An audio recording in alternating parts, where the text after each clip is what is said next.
right, glad to have you back. It's still the morning show here on Arise News. And our next guests, actually, they're supposed to be guests, but we just have Akin here in the studio. Akin Toyin Olatunji, that is. Oh, well, they are here, actually, two of them. I was just learning that. Founded Eventecture in 2010 as a meeting point between timeless architectural principles and creative craftsmanship. Well, 10 years down the line, Eventecture is a growing force in the events industry. They join us now to speak on their 10-year entrepreneurship journey and how they have carved a niche for themselves in the ever-evolving billion-dollar events industry. Glad to have you join us, Akin, here in the studio. And then, of course, your wife there also. Glad to have both of you. Thank you for having us. Good morning. All right, good morning. Thank you for having us. Good, fantastic. So, like we was discussing behind the camera, we can now discuss on camera. What's Eventecture? I haven't heard about it before. Apparently, it's a created word. I read create craftsmanship there, so it's a kind of craftsmanship. Yes. So what's Eventecture? How did it come into being? Well, the name Eventecture is actually an amalgamation of the words events and architecture. Eventecture is a design and build company that tailors solutions specifically for the events industry, the retail industry, and marketing solutions for companies as well. What that means is that we approach problems in those spaces from the point of design, and we try to make sure that those problems that we try to solve, we provide designs that are world-class, and avant-garde to create experiences that are second to none. All right. I'm sure that this business and every other business in Nigeria has suffered with the COVID-19 lockdown and the unrest. I'd love to ask your wife, how are you guys looking to, adjust with the whole unrest and the situation in the country? All right. Thank you very much.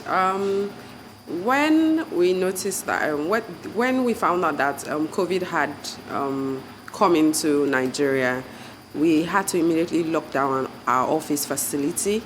And once we did that, we did something that was very, very important and something that has turned out to be one of the most instrumental things that has helped our growth during this past couple of months, which was we set up a think tank within the organization.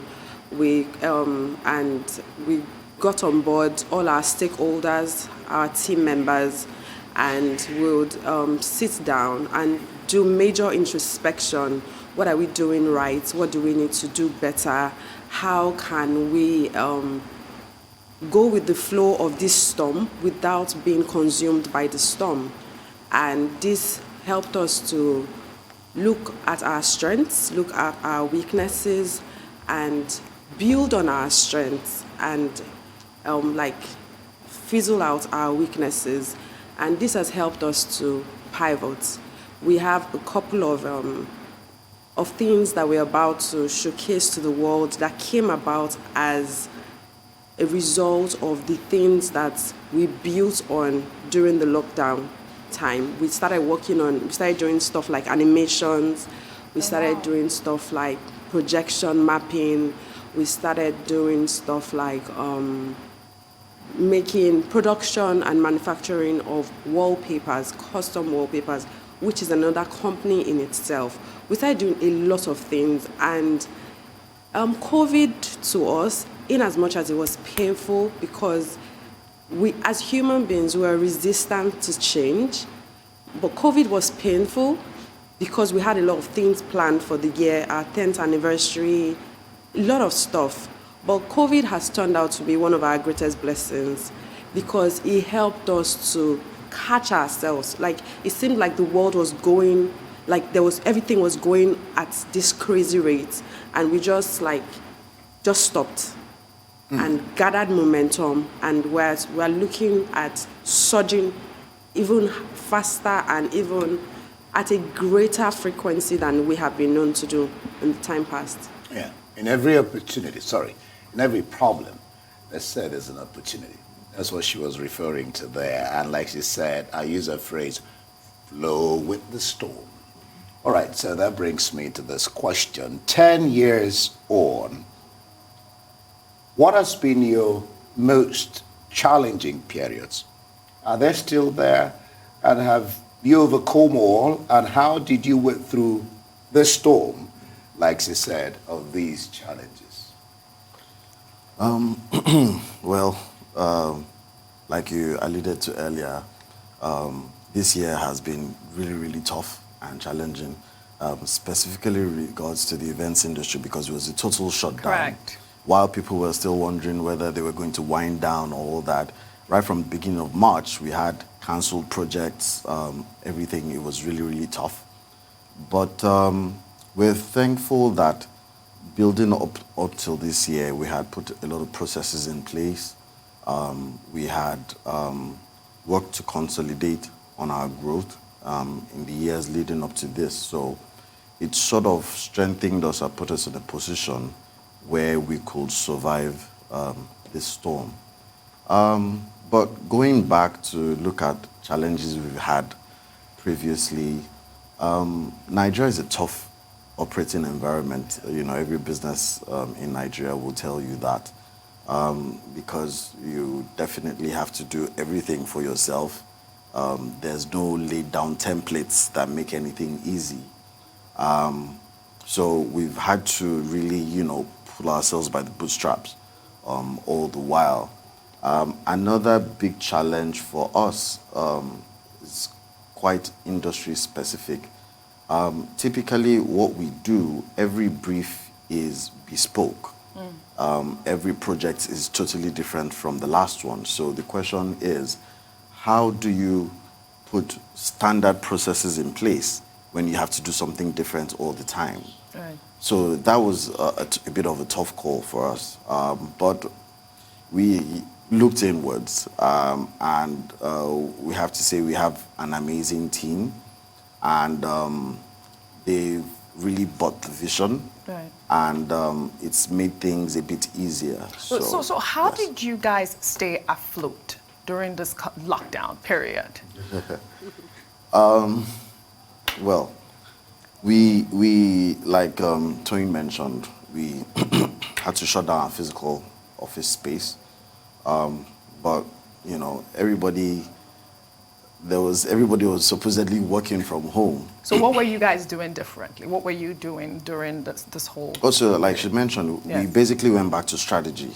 We set up a think tank, a strategy team within the organization, and we first of all discovered that there were so many hidden talents that we hadn't discovered Yes. in-house.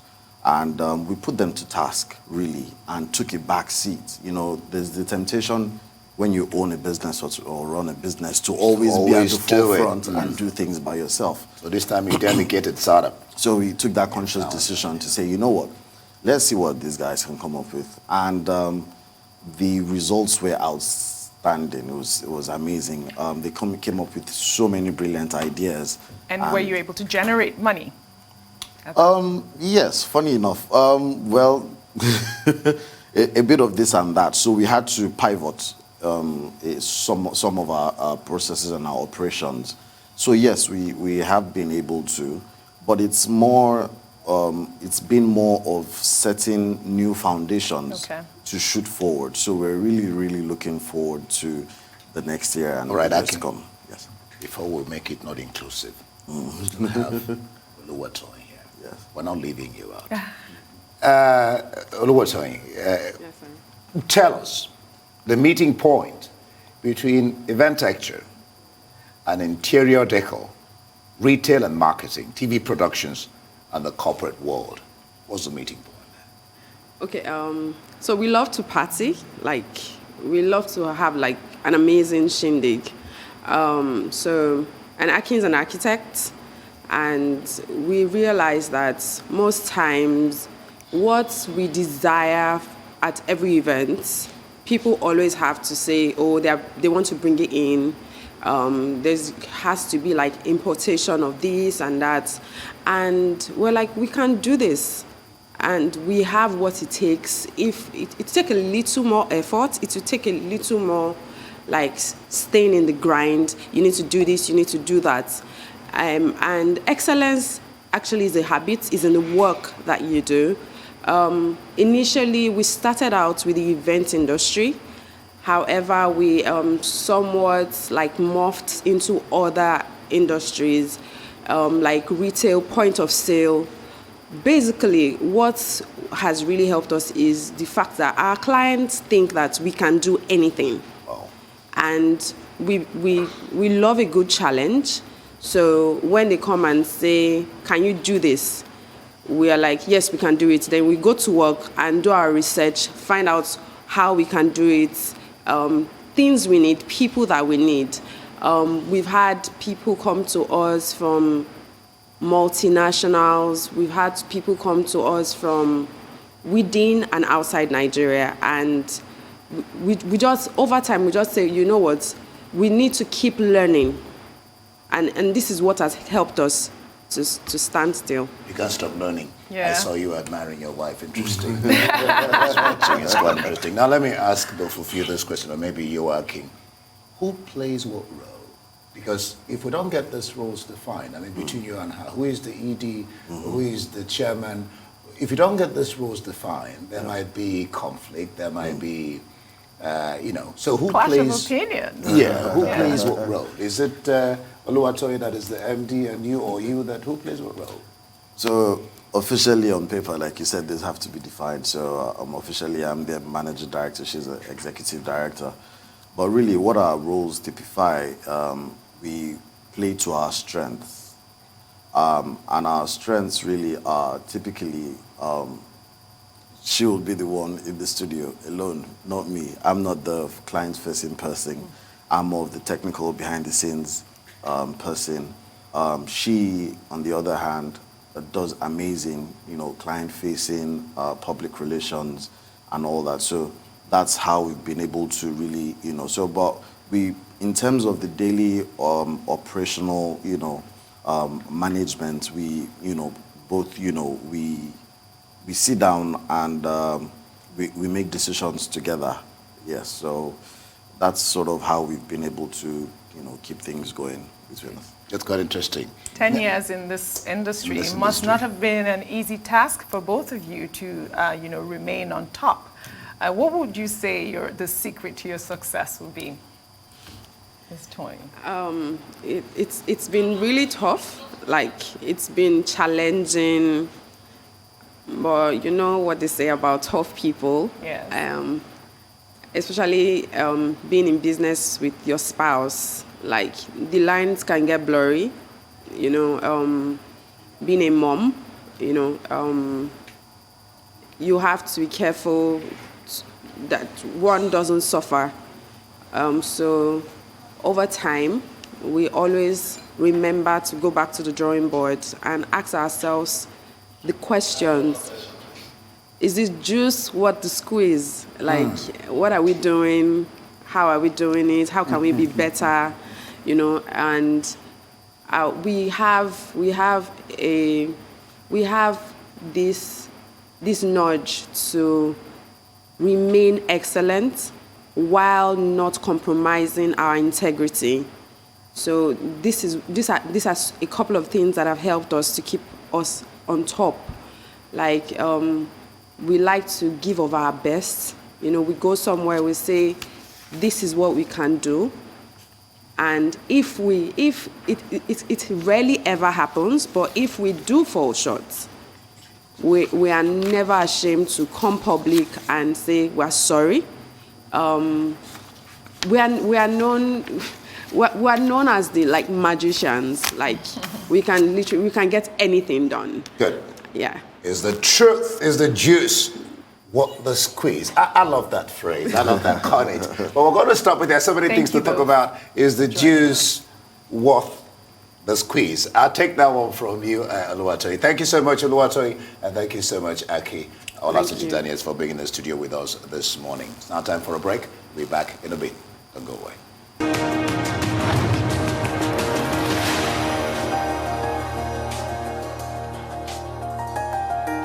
Joining us now is author Ugochukwu Okoro, National President, Leaders of Today Global Youth Forum, to give us insights on the role of the youth in effective nation building.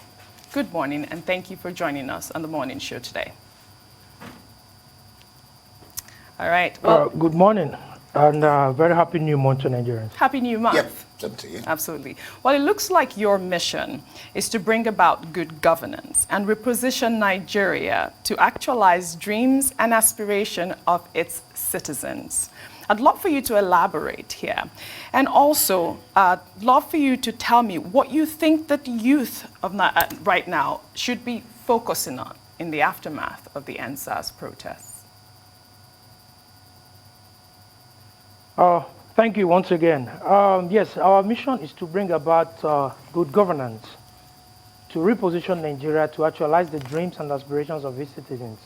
We also have a vision to inculcate in the youth the trust and confidence, by engendering in the youth trust and confidence required to advance the cause of positive nation building. What we mean by all this is that over time, we took a general study of why the youths are not being taken serious, except now that the whole protest came to play. We realized that most of leaders that we have believe and think that the youths of Nigeria, as we are, do not or cannot be trusted. When given certain positions, when given instances of few youths that have been entrusted some political opportunities, they seem that these guys cannot be trusted, that these guys are not serious. So when we came back to ourselves, we said, we cannot continue like this. We are a youth of a larger percentage of the Nigerian population. The Nigerian youth contains about, the population of Nigeria is over 200 million.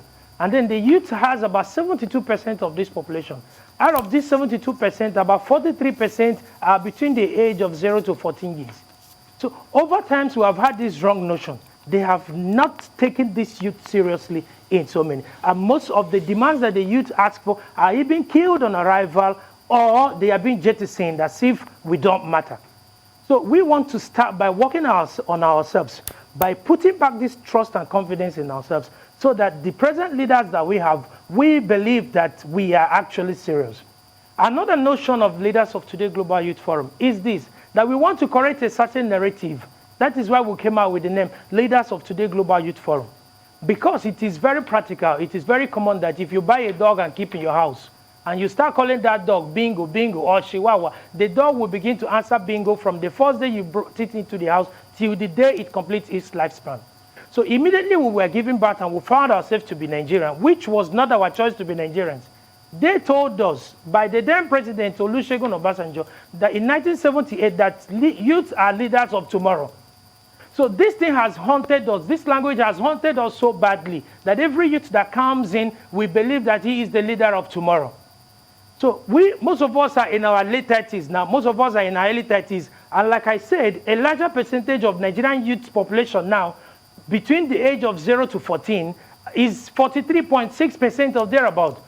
So if we allow this notion to continue that you are the leaders of tomorrow, these ones from 0 to 14 years, we believe that they are leaders of tomorrow. When we that are present youth, that are almost exiting the age of youth, still believe that we are leaders of tomorrow. Now, remember this statement was made in 1978.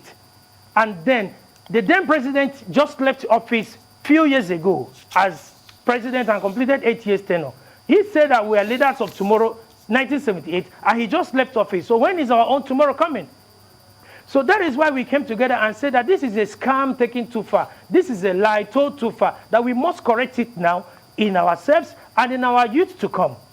In the succession plan we talked about, there is no succession plan in this country. And that is why we get everything wrong. That is why we get every decision of the government so wrong. So we want to engender in this succession plan by raising a crop of youth that will eschew these negative tendencies, this negative thought that they have believed about Nigeria, that when these youth step into this stage tomorrow, those things might have been exited from their memories. This is an ideological thing. So we want to remove that ideology. All right, Arthur. Now, the youth okay. Let me come in there. He wanted to answer that question. Sure. My last question, which is, what should the youth be focusing on in the aftermath of the NSAS protest? Yes. Aftermath of the NSAS protest, the youth have made demands, 5-point demands, for the government to look into. any serious government must not take the youth for granted. Any serious government must always carry the youth in all their decision making, because the youth are the incubators, they are the propagators, they are the carriers of great ideas for a developing nation. Any serious government who jettisons or destroys or suppresses the ideas of the youth automatically renders the country, undeveloped or undevelopable. So if a serious government comes in place and said, okay, what are these ideas of this youth? It's either you incorporate the youth into your decision making, or you stylishly buy their ideas and put it into your system and make it work. Now, the whole protest is over. The youths have gone back to the streets. Most of them do not have jobs. Most of them don't even have what they are doing. And that is, in quote, the reason for those mass protests. Because if those youths were in the offices doing good jobs, doing paid jobs, they would not have time to come out on the streets to protest. All right, that's where we are very simple. I want to come in, Arthur. Number one, I hope you're aware that power is not giving. You have to take it. You have to work for it. You have to show that you're up for it.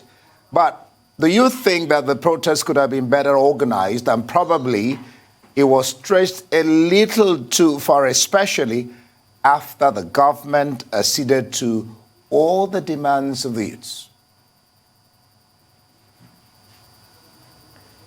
Yes, the protest was very, very organized.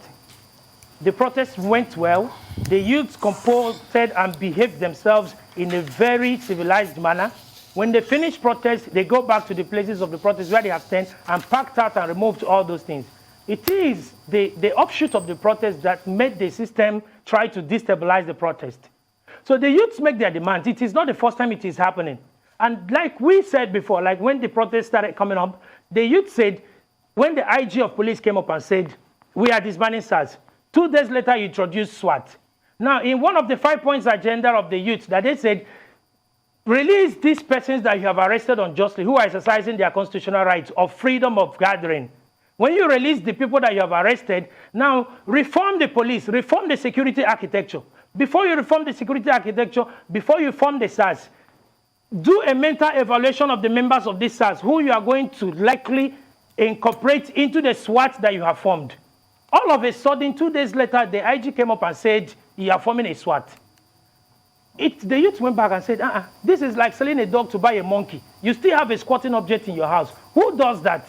Is this a seriousness of a country? All right, before we let you go... This is not the first time you have ended this SARS. For the past 3 successive years, you have been ending SARS and you have been starting. So that is why they did not believe in the genuineness of the police and of the government. That is why the protest was straight and it turned out the way it turned out.